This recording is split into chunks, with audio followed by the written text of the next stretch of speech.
We live in a world where 90% of adults consume caffeine daily through coffee, tea, and energy drinks. Obviously, with a substance that's consumed in such a large quantity, there are many talks about its safety and ethics. Be it food regulators discussing how much is safe to be in food products, or even just a high schooler's worried mom telling her child to stop drinking energy drinks. This leaves us with one question. Why do we see caffeine this way? For hundreds of years, caffeine has been both loved by people who use it as a cognitive enhancer and demonized by others as a harmful stimulant. Yet when looking at the facts, modern science reveals that the anxiety surrounding caffeine is rooted in misunderstanding rather than evidence. I myself fell victim to this misconception, with my original idea for my thesis being against caffeine. But after looking at the evidence, talking to people in the industry, and even working in the coffee industry myself, my views have changed. While excessive consumption can cause problems, the fears at large about caffeine's inherent harms are largely misplaced. Caffeine not only strengthens mental performance, but also can help with long-term health in some cases. And emerging research shows that when consuming caffeine in moderation, there are no issues. Now let's take a look at the history of coffee. Caffeine's history goes back to over a millennium ago, first emerging with ancient civilizations brewing coffee in Ethiopia and tea in China. By the 15th century, coffee houses, similar to modern cafes, emerged as hubs of intellectual exchange in the Middle East, earning the nicknames School of the Wise for their role in commonly being places of debate and innovation. Yet, caffeine has not been without controversy. In 17th century Europe, critics, being mostly nobles and those in the church, labeled coffee as a, quote, bitter invention of Satan. This caused the moral panic at the time that mirrors a lot of modern fears about caffeine.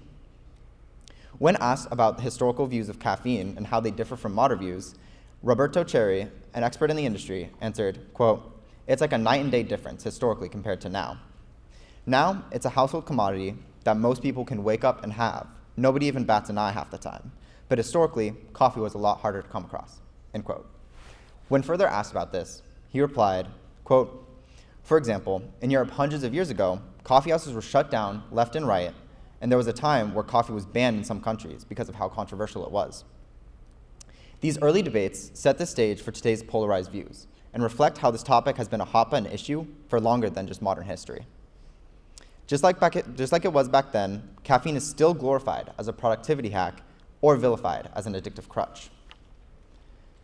From my own experience behind the counter of a coffee shop, I've seen regular customers, especially those working early shifts or late nights, rely on caffeine. I can say that it's not just hyperbole that people claim to not function without it, this is something I hear daily.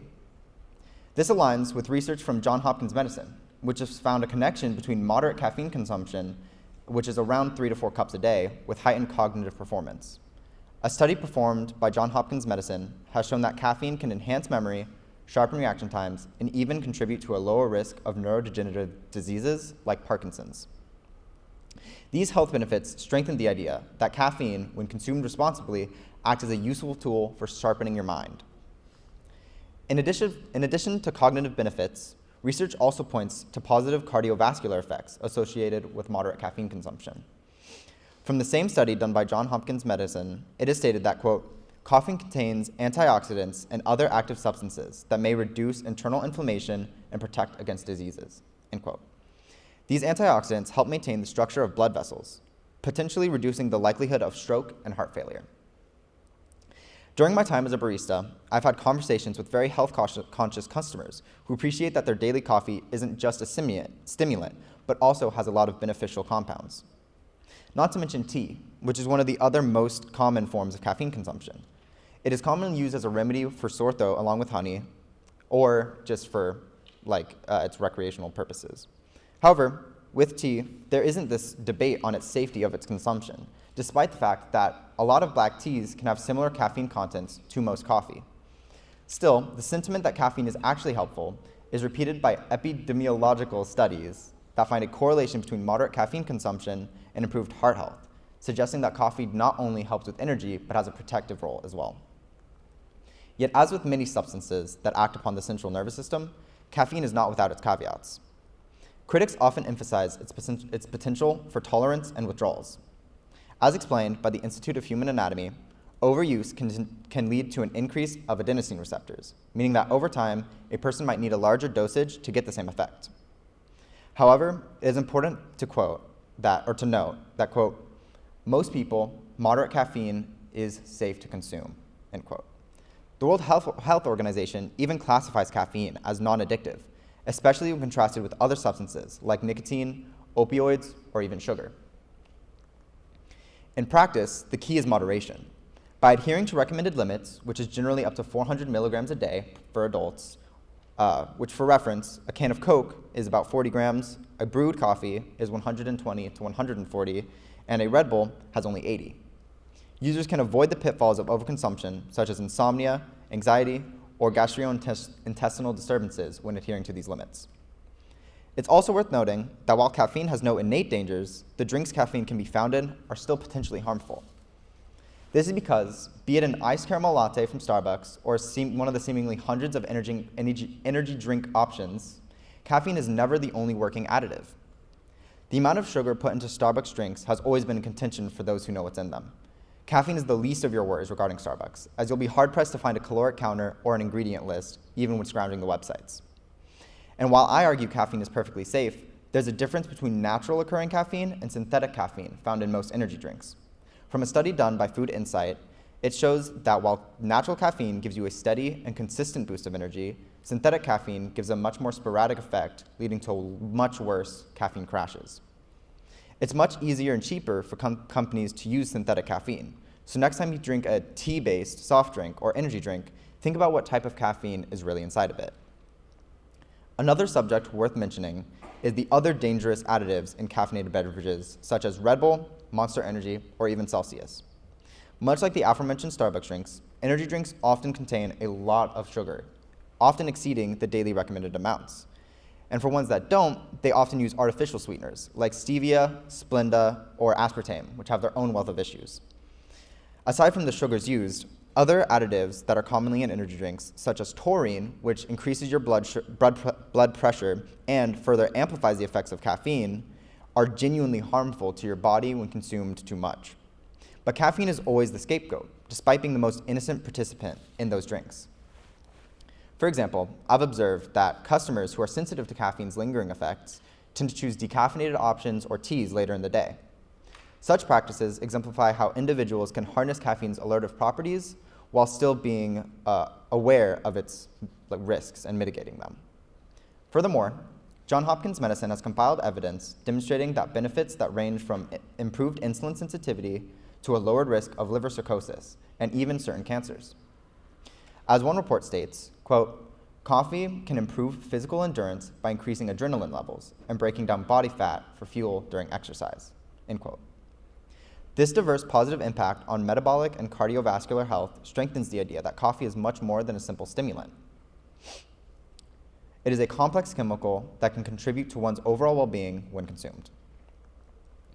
Cultural and historical perspectives also provide a lot of evidence and context regarding the safety of caffeine. An article entitled The History of Caffeine from About Coffee notes that, quote, the earliest credible evidence of coffee drinking as a modern beverage appears in the middle of 15th century in Yemen, end quote. From its origins being in Ethiopia, where coffee was mixed with animal fat to create energizing food, the beverage has grown a lot to become a worldwide phenomenon. Coffee houses emerged as the aforementioned social interaction and intellectual exchange hubs across the Middle East and eventually later in Europe. There were many early critics, especially Europeans, scared about this weird new drug that came from the Middle East, thinking it must be some demonic voodoo. Over the centuries, however, coffee is not only accepted everywhere, but it's become an integral part of social and cultural lives for many people. In my role as a barista, I'm constantly reminded of this effect that cafes have on people, as customers often share stories about how their favorite coffee rituals connect them with a broader history and community and conversation. Some examples of this are a Bible study group that comes in every Wednesday morning, or some businessmen who like to host meetings at Kookaburra, which is the coffee shop I work at. Beyond the biochemical and historical evidence, the social aspects of caffeine consumption offer additional reassurance. Having worked in the bustling environment of a coffee shop, I've witnessed how the act of getting a coffee in the morning fosters a sense of community and aids mental health. Conversations over a shared cup of coffee or even just the small conversation with your barista encourages social bonding, which according to some studies has an indirect benefit on your mental health, as that is the first interaction most people have in their day.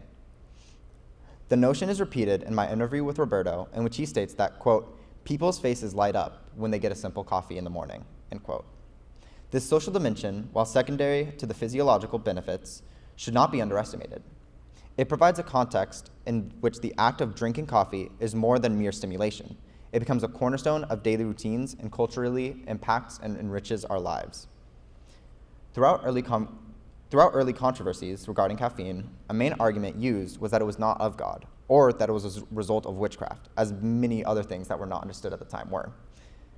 And while obviously most people today are not going to make this argument against caffeine and do not take this stance, there is still a biblical criticism worth addressing, which is that on reliance and addiction.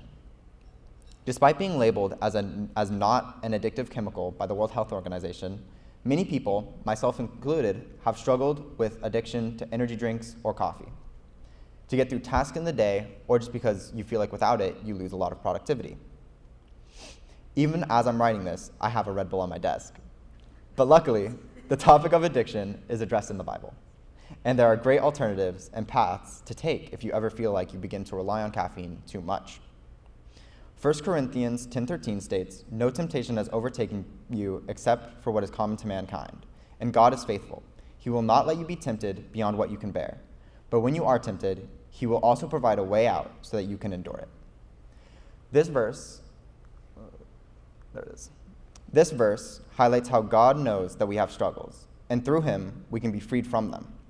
If you find yourself unable to go through a week or even a day without coffee, try praying for energy and strength the next time you're inclined to get just one more latte, or just grab another energy drink from your fridge. Another important aspect of caffeine addiction is that, as much as it's hard to hear, you are probably allowing yourself to be lax in other aspects of your health because you can use caffeine to not face repercussions for those choices. For example, maybe you stay up till 2 a.m. playing Marvel Rivals, or maybe you decide to watch one more episode of Invincible or your favorite show, or even just decide to take on an extra shift at your job to get just a little bit more pocket money. All of these things are examples of things that you can catch yourself doing and stop doing, because in doing them, you allow yourself to rely on caffeine far more than what is necessary. It is also worth considering the broader context of modern dietary stimulants. Caffeine's effects are comparable to those of other widely accepted dietary components, many natural substances that we consume daily, such as the sugar in fruits or the natural compounds found in tea, have stimulating or mood-enhancing effects without being inherently dangerous. The key factor across all these examples is dose and individual tolerance. As reiterated by the Institute of Human Anatomy, quote, "Regular caffeine users develop tolerance requiring higher doses to achieve the same alertness," end quote. This principle applies to nearly every compound we ingest, meaning that caffeine's risks are not unique, but rather a reflection of the broader interplay between consumption, tolerance, and metabolic regulation. Moreover, the evidence suggests that the negative effects attributed to caffeine are largely a matter of perspective. While some individuals may experience withdrawal symptoms or dependency when consuming caffeine in large amounts, these effects are generally manageable and do not overshadow the broader benefits. For instance, research from Johns Hopkins Medicine indicates that the anti-inflammatory and antioxidant properties of coffee contribute significantly to long-term health outcomes, including reduced risk of chronic diseases such as Alzheimer's, liver disease, and cardiovascular disorders. Such findings underscore that caffeine, when ingested into a comprehensive health strategy, functions as a supportive rather than a harmful agent. All of this is based on one large assumption, however, and that is that the consumer is the average healthy adult. Caffeine can be harmful to people with certain illnesses, such as high blood pressure, diabetes, osteoporosis, or other heart conditions. Another very large group of people who should refrain from caffeine is pregnant women, as it can be dangerous to overconsume caffeine not only for the mother, but for her child as well. It also affects people with certain mental illnesses like anxiety disorder or OCD, and even young children. But seeing how the issue with caffeine always seems to come from overconsumption or miscommunication, I do think it is fair to say that there should be regulations regarding obvious disclosure of caffeine contents. But I think it is just as important for any individual to find exactly where their line is. Everyone has a different tolerance, a friend of mine and a former PEP student would get shaky after 1 cup of coffee, while I can have multiple without adverse effects. Ultimately, everyone has different tolerances of what they can and cannot handle. As someone who does drink caffeine daily and has seen its impact up close in a coffee shop, I can attest that caffeine is a reliable ally in staying alert, enhancing mental clarity, and even bolstering social interaction. Honestly, this is not where I thought my research would end up. Originally, I was prepared to talk about how harmful caffeine was, but after doing a deep dive into the facts, almost everything underscores the nuanced reality of caffeine consumption. It is not a dangerous drug to be avoided at all costs, but a complex substance that, when respected and used in moderation, can enhance your well-being. Thank you.